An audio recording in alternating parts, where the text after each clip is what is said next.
known for, which was a 2010 Columbus Grand Prix top 4 with a Survival of the Fittest Vengevine deck, which ultimately led to Survival of the Fittest getting banned in Legacy. Yeah, he's definitely a Legacy powerhouse. He's pretty well known for writing for Channel Fireball, writing Legacy aficionado articles, and he's you would think that people like him would play the same deck that they get comfortable with, but he hard switched from Rug Delver to Elves and had some success with Elves also. So let's see how he does in the standard portion with. He is playing Jund. Pretty conventional list. He has 2 main deck Lifebane Zombies, which was the card in question. As you see, Caleb lead off with the Forest, and his opponent Jonathan Schmidt playing Black-White Humans, which AJ Soccer recently won a Standard Open with. Opens up with a Plains and a Doom Traveler. I think Jund is really going to have to look for their creature advantage in this. Huntmaster, Thragtusker, very powerful against the human deck. Obviously, Bonfire, Miracle is pretty good also. I think the Planeswalker, Garruk, might be the weaker card in this matchup.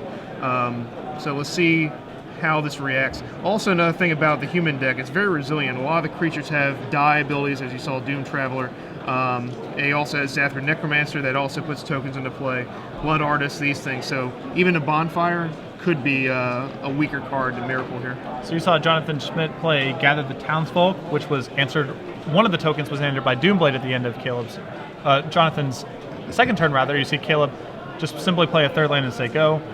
Jund's individual spot removal likely to be less efficient against a deck that's full of interchangeable creatures and tokens and whatnot. Especially black creatures too. He's got a slew of those, so Doomblade can pretty much only hit.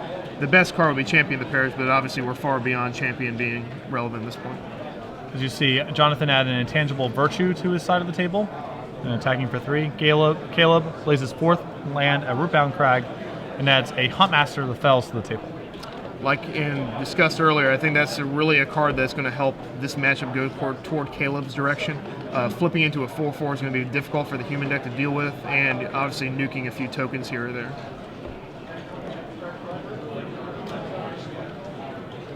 Jonathan now with his board of Intangible Virtue, a Doom Traveler, and a human token. I see, yeah, that's Bloodthrone Vampire is a pretty interesting card in this deck. I think it's pretty good. So we're going to see Vampire out of the board, and Jonathan sends just the Doom Traveler. Sorry, the token as well, I would assume. Who's also coming in because it has Vigilance, and you see Caleb with the double block. Yeah, you obviously block Doom Traveler here. You don't like to see a 2/2 from a 1/1 here, but you can't just get pinged every turn. He can actually sack at will too to the Bloodthrone Vampire, so there's no reason to leave it in play. So we'll see if Jonathan has something to finish off the Huntmaster here. I see a Tragic Slip. I see that coming this way. And he does. So the Huntmaster is finished off, and we have the token left over from Doom Traveler and a Bloodthrone Vampire for Jonathan. I don't think Caleb has a 5th land. It's kind of hard to see his hand. I think he has a 2nd Huntmaster in his hand. Obviously, Jonathan will always be able to play a spell, so the Huntmaster will only be flipped on Caleb's doing here. Caleb with a 2nd Huntmaster.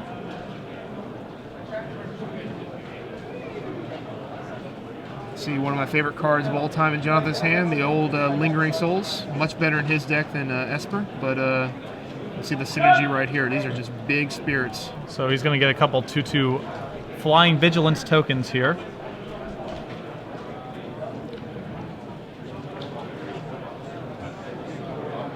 I think Intangible Virtue also is a great main deck card. Obviously, it's the best answer for Cursed Deathhold or Control Hate after board, but you see it doing work game 1 just with all the token synergy that he has. So Jonathan with a pretty advanced board here. Caleb slightly choked on mana. You can see he's trying to lead out with his Huntmasters here to draw out whatever removal he can to try to set up Olivia. Yeah, good thing to point out too about the mana, Jund really needs a lot of mana to work with. It's not one of those decks where, oh, you hit 4 and I have a lot of 4 mana spells. You really need 6, 7, 8 in order to really utilize those spells, especially Olivia. It's hard to lose with Olivia if he has a little bit of mana open, but right now, being choked on mana is pretty rough. So, if nothing else, Caleb very happy to add a 3/3 flyer to the table. Do some work against those 2/2s.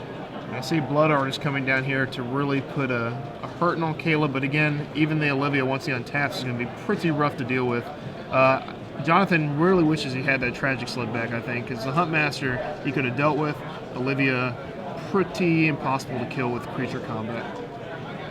Blood Artist gets add to Jonathan's side of the table. I see him attacking in here with Blood Throne, and then I'll probably attack with everything here, all the tokens as well. It appears that he sent everything. It's a little difficult to tell because of Vigilance. Yeah.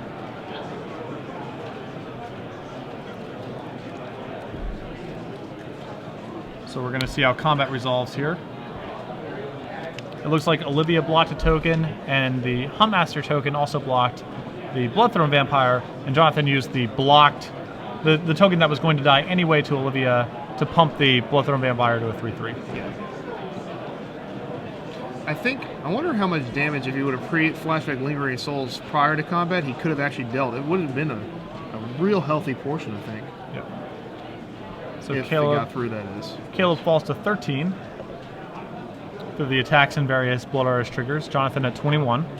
It's not looking too bad for Caleb here. He really wants to deal with that Blood Throne, or excuse me, the Blood Artist on his turn to prevent any kind of combat tricks on his opponent's turn. Probably not seeing everything in his hand would ping that guy main phase and get Olivia to remove from the board. He plays a land untapped, so we'll see what his. It says go, so that he probably has. Does he have Tragic Slip in his deck list here? He has 2 copies of Tragic Slip. Okay, so he has to have a Tragic Slip in his hand. And he's going to use it here. Yeah, here it is. He's actually got 2 Tragic Slips. So Caleb's actually looking pretty good at this point. Jonathan has a very finite window to deal with that Olivia. And barring Orzhov Charm, one of that he has, or another slip, it's going to be real difficult to do.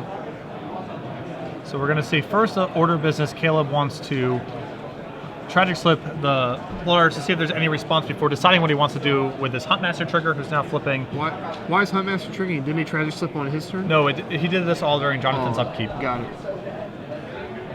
Okay, sounds good. Yeah, it was like a quick series of turns, I guess. I think Jonathan drew a land there. That explains it. So we're going to see now if Caleb is able to start taking over this game with Olivia and Huntmaster the Fells. Olivia is just so powerful against creature decks. I just can't. There hasn't been a card like it in my recent memory, anyway.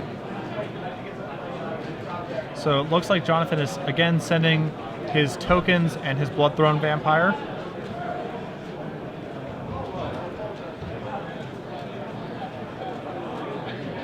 So we are, I think, Jonathan going through the combat math permutations here. Yeah, he's definitely going to sack 2 things in Bloodthrone to make it bigger here to kill the Huntmaster. And then in response, we're going to have a slip here and just a ruinous really turn. That is a ruinous turn for Jonathan. Yeah. Now with the Tragic Slip at Morbid, clears it out, and now Caleb can really start to take this game over with his Huntmaster and his Olivia. It's not looking good for human team here, so we'll see if we can get a slip here or a removal spell for that Olivia in the next turn or so. If not, it's going to be real tough for Jonathan to come back. Caleb at the end of the turn shot one of Jonathan's tokens to make Olivia a 4/4. Caleb now debating about whether or not he wants to use his mana to cast either the Planeswalkers in his hand. He has both Garruk and Liliana, or if he's better served just having Olivia do its thing. Yeah, I think he's just going to say go here. I don't think there's a need to play Planeswalker. But I think he's going to... Yeah, at this point, just saying go with Olivia active with that enough mana to ping both. Yeah, he's going to go with that. To ping a token, he's just has no reason to cast a spell at this point. Nothing Jonathan draws can be played that and will survive. He's going to Lingering Souls here, but... Lingering Souls is not a terrible draw. It actually gives him something of a board presence. It's going to take Caleb a few turns to be able to weather the storm, so it's giving Jonathan a little bit of time to find one of his removal spells for that Olivia. Oh, yeah, definitely. And also, I mean, Lingering Souls into a Sorin next turn might be a pretty big turn for him. Again, Caleb is fairly low from all that early damage. And he's attacking here too, so I don't... He can just block and ping one. I wouldn't have attacked here. I believe he's going to probably... It looks like he's stealing the token that was pinged. Oh, good enough too. Yeah. And blocks. Even if the token wasn't a vampire, it would still be a rough turn there to do that.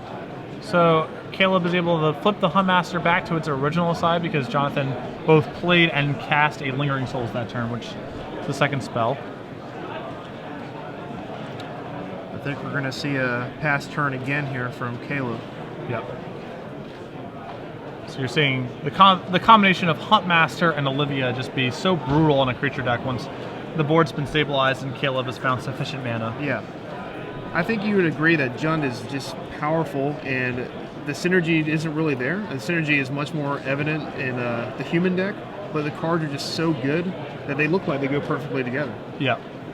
So we're going to see, it appears as though Jonathan is sending everything, and again, this is going to be a really rough attack. There's going to be a chump block with a token, shoot down a token, and Olivia is going to jump in front of one, so... I think Olivia doesn't get that counter right. He sacked it to the Aristocrat. Right. I'm not sure how relevant it is, but I think Olivia should be a 5/5. Caleb has successfully, weathered the storm here and looks to be comfortably in the driver's seat.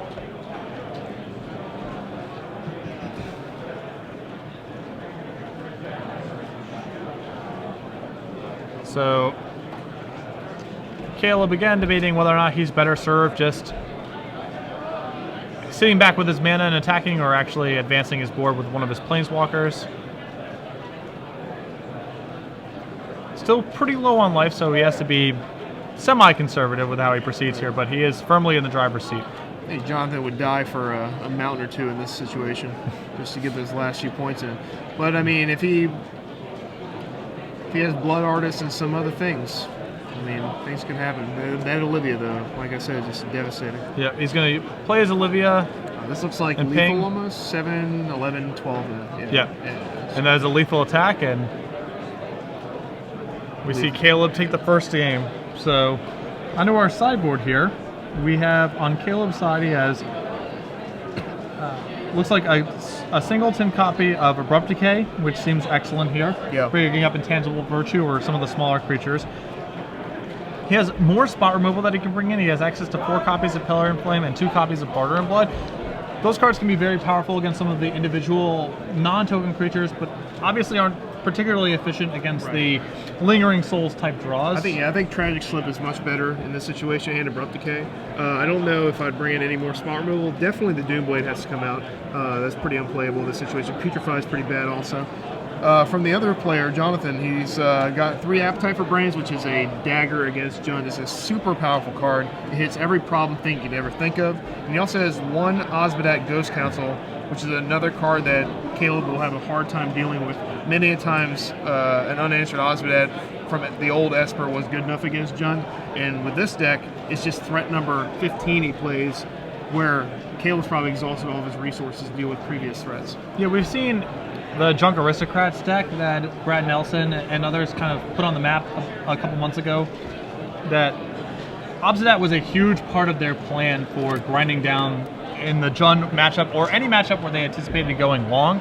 Now, they obviously had Garruk Relentless, and that's a slightly different puzzle piece when you have only 1 Obsidat in your deck. Right. But again, in a matchup where you expect it to go fairly long, and for the Jund players' removal to be taxed, a singleton Obsidat is a very powerful threat to have access to. Do we board out the Intangible Virtue as a human player here? He has more, so I don't know if you ever want 1, or do you want to go to 3? I don't know if there's a matchup where I wouldn't want multiple or 0. Yeah, that's a curious thing, right? Like, because he has Bonfire, but obviously Intangible Virtue doesn't help against Bonfire unless it's in your opening hand. A Miracle Bonfire will clear any kind of 3/3 or 4/4 tokens you might have. So it's curious. Looking at his deck, there's not many cards to board out besides token producers, and it seems like counterproductive to board out some token producers bringing in Intangible Virtue. I mean, you could argue that Blood Artist is really hard to get online against a deck that has as much removal as Jund does. Mm-hmm. That might be a place I would go to remove cards, but yeah, the 1 Intangible Virtue in the main deck, it's a card that historically has been either 4-up or 0-up in decks, because once you have the critical mass of tokens to include in the deck, it's so powerful that you very rarely have seen fewer than the full play set. I agree. Yeah. So I'm curious to see whether or not he wants to bring in the second copy here, although it looked for a while there was actually reasonably potent in that game. Yeah. Obviously, Olivia eventually took it over, but had he found a removal spell, that Intangible Virtue would have been quite powerful that game. So I wouldn't be surprised to see him possibly go to more copies. Yeah, and I see boarding out cards. I'd probably board out the 1 Bloodthrone Vampire. He has 4 Aristocrats and then the 1 Bloodthrone. I don't think that's necessary. I mean, when I'm looking to cut a card, it would be the 5th of a certain ability, I guess. He has Orzhov's Charm, which he has to leave in 1. He has to leave in all the Tragic Slips. The only other card I see him cutting maybe is Sorin, but Sorin's also very good against Jund.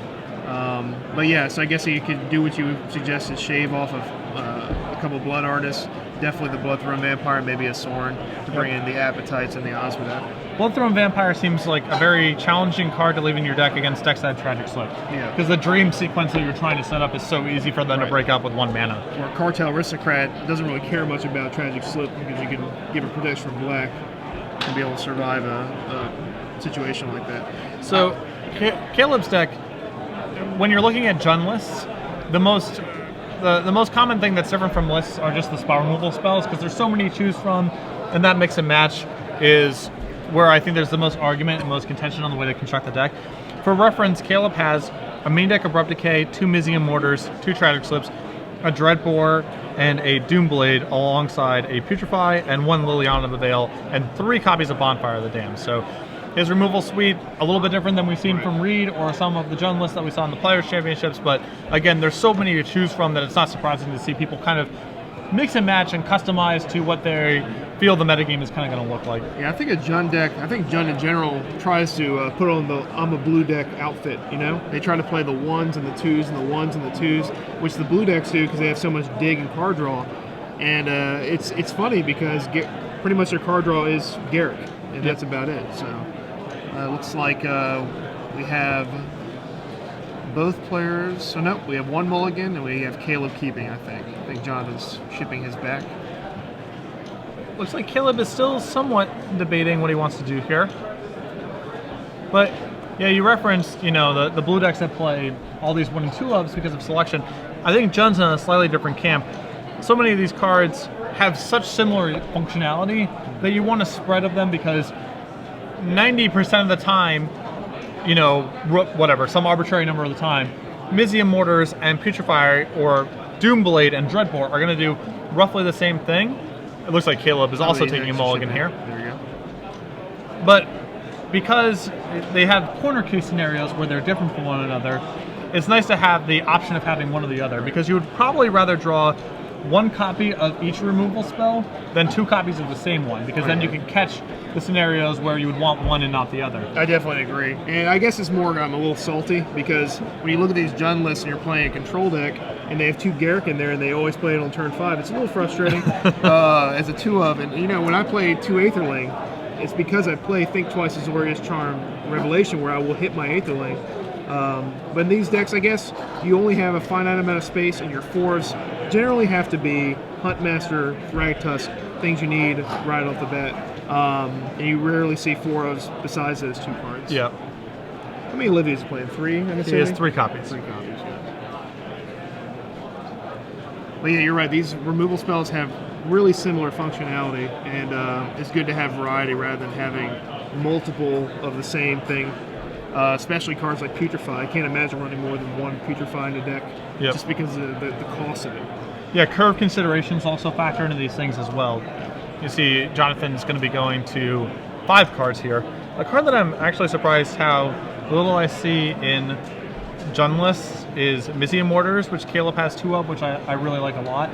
It's both fulfills the role of, you need a certain amount of 2 mana removal just to keep your head above water early on against aggressive decks.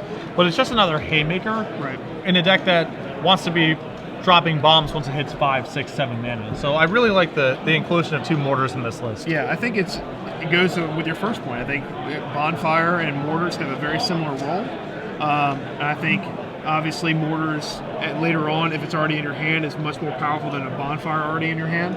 But yeah, I mean, having those 5 X spells and just haymaker them later on and wrath their board is pretty powerful. So Jonathan's going to keep his 5-card hand after Caleb mulligan to 6, and he is going to gather some townsfolk. Caleb without a Farseek just takes his lumps from the from the humans, and Jonathan adds a Cartel Aristocrat to his board. We see a missed land drop here, which is not too devastating because Caleb didn't have the Farseek. It would be real rough if he did have that Farseek. So Caleb still with no spells. That's a great card to draw. Appetite for Brains. I think he has to cast this. If Caleb has, well, and he is going to. And I see a bunch of Hunt Masters here, and I see. Oh, that's it. He has a hand. So Caleb shows a hand of just lands and Hunt Masters. Wow. One of them gets removed from the game from the Appetite, and so Caleb a little light on action. Obviously, he has a Keswick Wolf run, which helps him a little bit if his hand is really land heavy. But I'm trying to see Jonathan's hand. If he has a Tragic Slip or a removal spell of kind, Caleb could be in a world of hurt this game. Caleb draws yet another land, and we're going to see that Hunt Master. And this is the situations where Caleb wants to just drop a plains and an island on the play, or a couple islands, and Revelation at some point. Use all that extra mana, but luckily the Wolf Run, like you said, will be able to fuel some of that mana flooding. Yeah. All right, and here comes the Zathra Necromancer, obviously a super powerful card in the human deck. When I saw that card printed, it takes you back a minute to back in the day when clerics were hitting the graveyard putting 2/2s in. This is very similar. The only difference is they come into play tapped, which I found out the hard way on a draft one time trying to block. But yeah, it's just super good. So you see Jonathan there sacrifice one of his human tokens to the Cartel Aristocrat to give it to protection from green, adding a zombie to the board, and then sending with the Cartel Aristocrat. Caleb passes the turn and is going to try to flip his Hunt Master.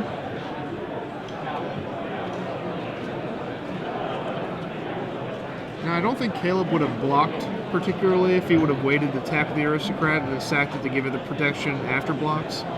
But that's going to be pretty minor to this board state, I think. So we're seeing some stuff's happening here. He obviously shot the Necromancer, which is a necessary evil. In response, Jonathan looked like he sacked the other human token to the Aristocrat and got the zombie itself from the Necromancer. Yep. So a lot of 2/2s in play for Jonathan, but for the time being held off by that flipped Hunt Master and the Wolf token. I see a Sync Collector here, which is questionable against Jund. It hits removal. Problem is, most of the time you're going to miss against Jund. There are very few spells in the deck that can hit.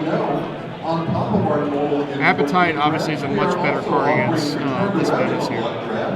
So if this interests you, come on over and see me at the site event registration station. Caleb draws, and he's drawn another land, it appears. Yeah, it looks like he's drawn 0 spells this game. It's going to be tough for anybody to get through this kind of flood here, but let's see. We'll see if Jonathan feels that this is his moment to his moment to strike here. See, I think he's holding 2 Aristocrats here. I think he's just fistful of Aristocrats. And those are pretty safe to play out because, you know, if he bonfires, you sacrifice everything else, you give all your guys per red survivability. I definitely wouldn't play 2 spells to flip the Huntmaster back, but I would definitely play 1 here. So it looks like Jonathan is sending everyone.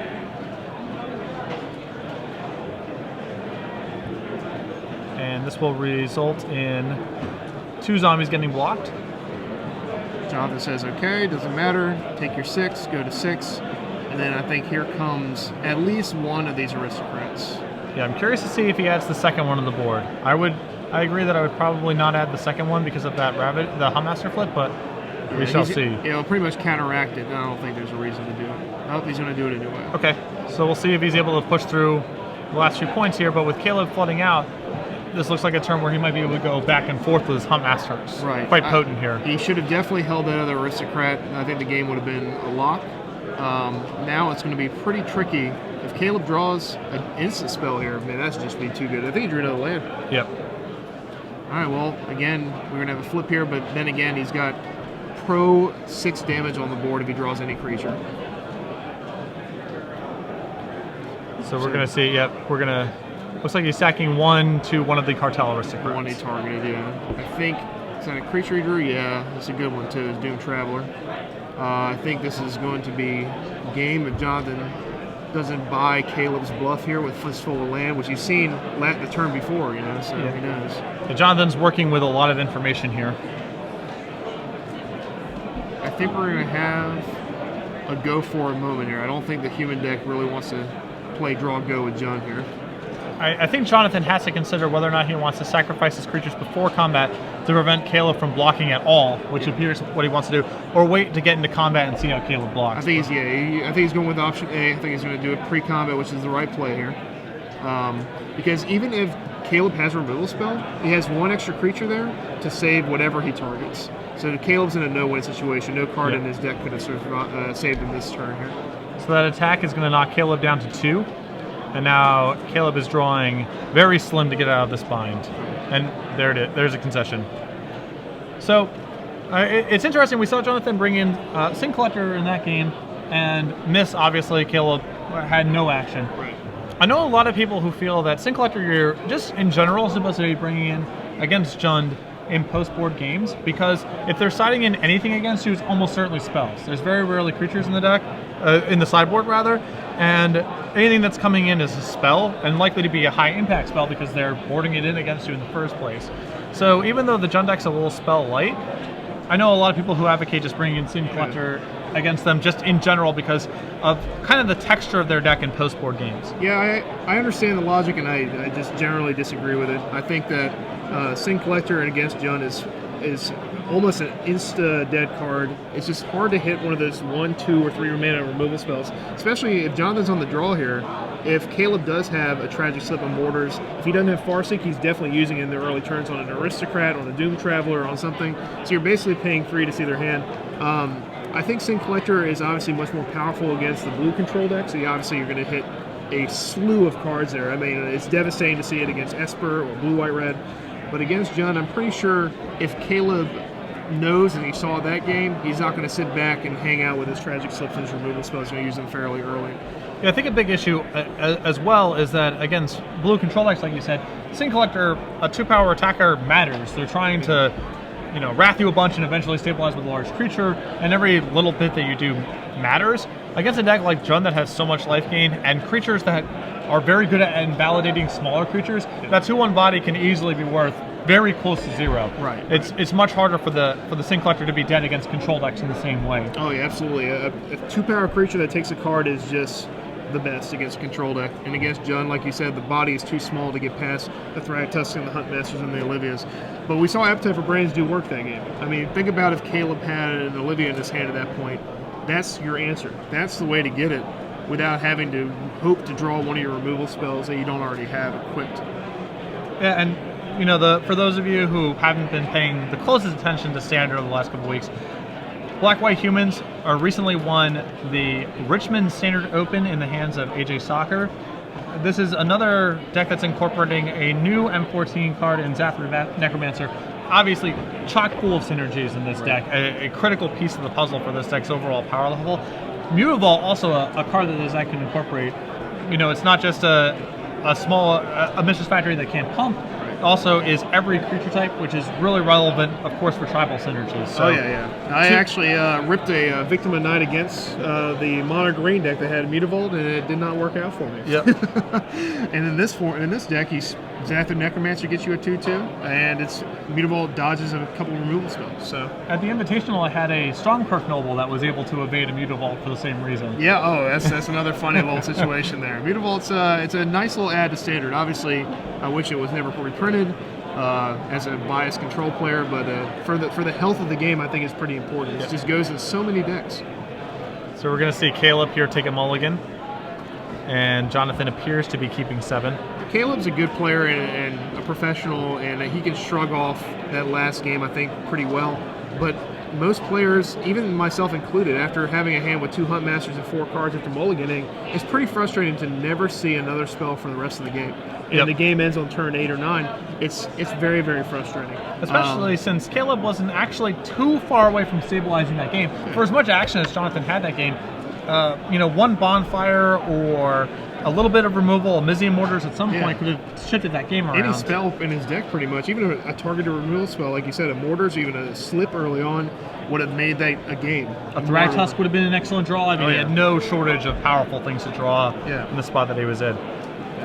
Another card that's new from M14 that Jun's incorporated alongside a bunch of other decks is Scavenging Ooze. A lot of decks were playing kind of Ground Seal as their 2-drop plus, you know, a little bit of anti-graveyard disruption. Scavenging Ooze obviously much more powerful than that card. Right, yeah. And we see 3 copies of it in Caleb's deck. I'm sure you like 2/2s for 7/7s for 2 is pretty good, right? Yeah. It's not too shabby. Nice. So we see Caleb start off with a Stomping Ground and a tapped Overgrown Cemetery, which takes care of Jonathan's Champion of the Parish. Yeah, and he slipped main phase, and I like that because, you know, he has Face Shield and Brave the Elements in the sideboard, Jonathan does, and Caleb also knows his human deck packs cards like that. It's just better to play around it, better safe than sorry. Yep. You see Osmond in his hand and Jonathan's hand, like we talked about, it's a big haymaker against Jun, so oof. And there's a Necromancer for Jonathan. That is rough money, Caleb. That is tough. Caleb's hand. Ooh, and he has the Abrupt Decay, so it's not going to, you know, be a clean 1-for-1 there against a zombie, but pretty good. And we've seen Caleb's hand appear. He has just played Huntmaster Fells. His hand appears to be Keswick Wolfrun and a Mizium Mortars. You saw that Mortars he drew. That's going to be the game breaker if he gets to 6. He needs that to resolve badly against Jonathan's hand, which is all gas. I see no land in there. I just see all spells.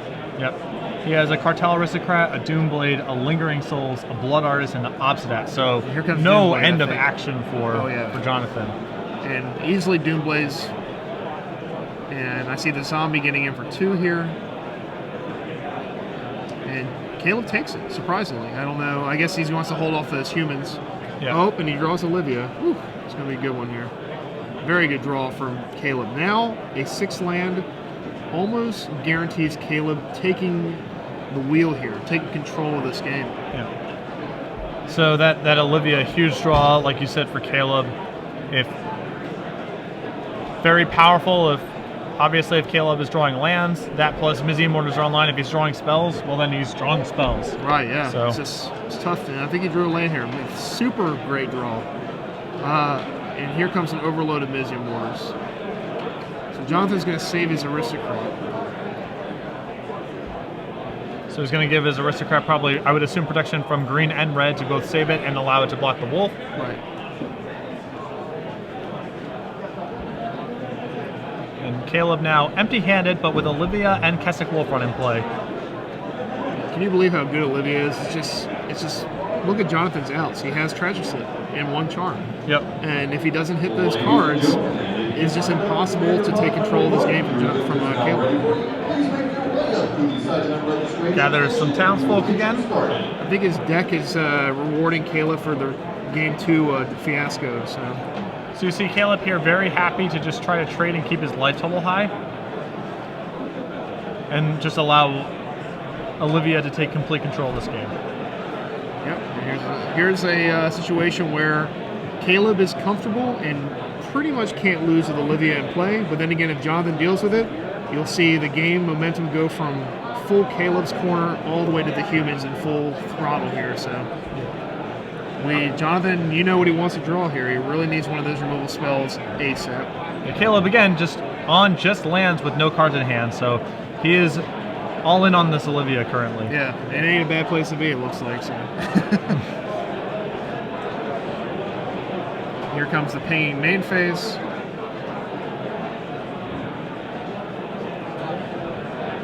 Yeah, he only gets he gets 1 counter. He pings it once, and the protection stops it. That's what we tried to say game 1, where he accidentally put a 2nd counter on his Olivia, or 3rd counter. The protection stops that counter from happening. So can Jonathan find an answer to this Olivia? Right now, it looks like he's just playing guys, and Caleb can't be too upset about that, tapping out. Yeah. Again, it's Jonathan's endless cards are pretty good.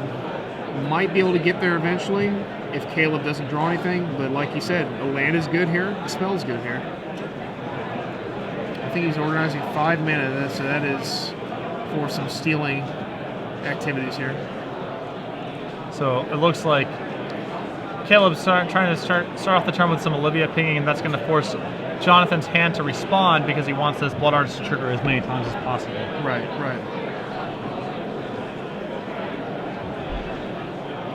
Yeah, this is a situation where Caleb, again, is just keeping his fingers crossed. He's on a very fragile, thin ice, if you will. Although it appears he's just drawn one of the more powerful draws in his deck as a Garrick Primal Hunter, but he's simply going to whittle down Jonathan's board this turn, and I like that play for a number of reasons. Here comes Insane Collector again. I wish Jonathan boarded it out. It's just a card that's just not going to be able to hit against the Jund deck on the draw. Oh, and we have a Miracle. Pretty close touching his hand. Be careful. Yeah.